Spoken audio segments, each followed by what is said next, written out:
Time that says we are today what we were when. And he was talking about the fact that we, to a great extent, behave, think, react because of some previous experience that we've had. One of the things that we know about life is that it is always changing. Sometimes you're up, sometimes you're down. Sometimes things go real well, and sometimes they don't. Sometimes you're happy, and sometimes you're sad. Now that's that thing called life.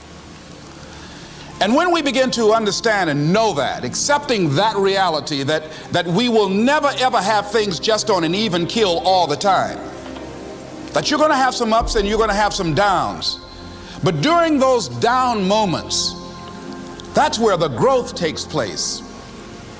That's where the work is. See, anybody can feel good when they have their health, their bills are paid, they have happy relationships, business is successful.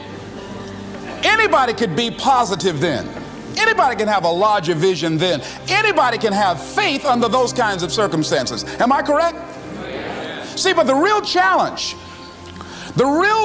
of growth, mentally, emotionally, and spiritually, comes when you get knocked down. Somebody said that adversity introduces a man to himself or a woman. How you handle it, that's where the growth takes place.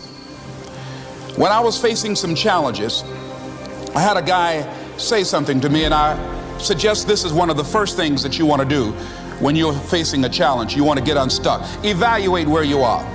Look at it, assess yourself.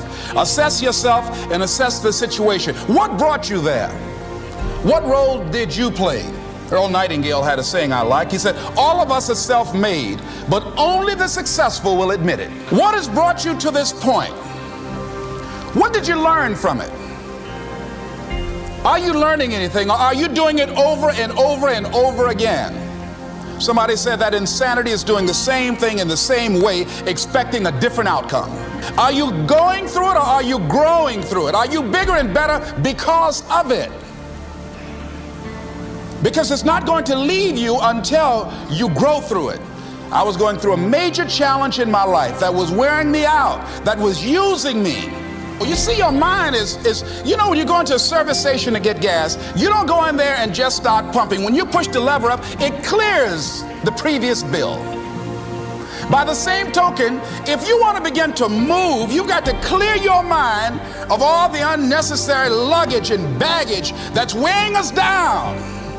I couldn't move, I couldn't think about what am I going to do to get out of this situation, because I was so concerned about what happened and what he did to me and how bad it was.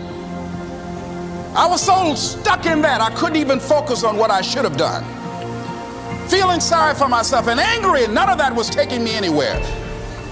So pretty soon I learned through effort, made a conscious, deliberate, determined effort. I had to let it go. I had to forgive it. Let it go and begin to focus on developing myself. And I say to you, you're going to have people to do things to you. Things are going to happen to you. And the most important thing to do is to harness your will and let it go and move so you can grow, so you can get on with your life. It doesn't matter about what happens to you. What matters is, what are you going to do about it? All of us have experienced some tragedy, and if we haven't, we will. And you can either let it destroy your life, or you can build upon it.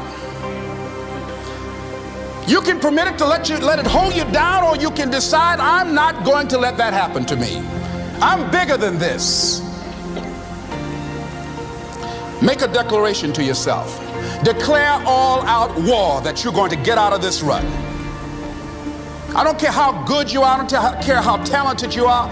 I don't care how much you work on yourself. There are some times when things aren't going to go right. They just are not going to go right. There are times when anything that can happen will happen. Murphy's Law will be knocking at your door. Why? I don't know why. That's called life. And you have to deal with it. Sometimes your life will be in a slump, just like sports. Some of the best shooters can't hit baskets different times in games. They get in a slump. Do they sit on the sideline and say, I just didn't hit a basket today? No, they continue to execute. I suggest to you that if you are facing a challenge, don't stop. Stay busy. Work your plan. Continue to do those things that you know that work for you after you have evaluated yourself in the situation. Continue to move. Stay busy, stay busy, stay busy. Find somebody that you can help so you can forget about you for a moment. See, sometimes the best thing to do is to be. Sometimes you have to just back up and go within yourself. A bow and arrow, you can't take a bow and just push it out an arrow. You just can't push the arrow out. You have to pull it back and then release it.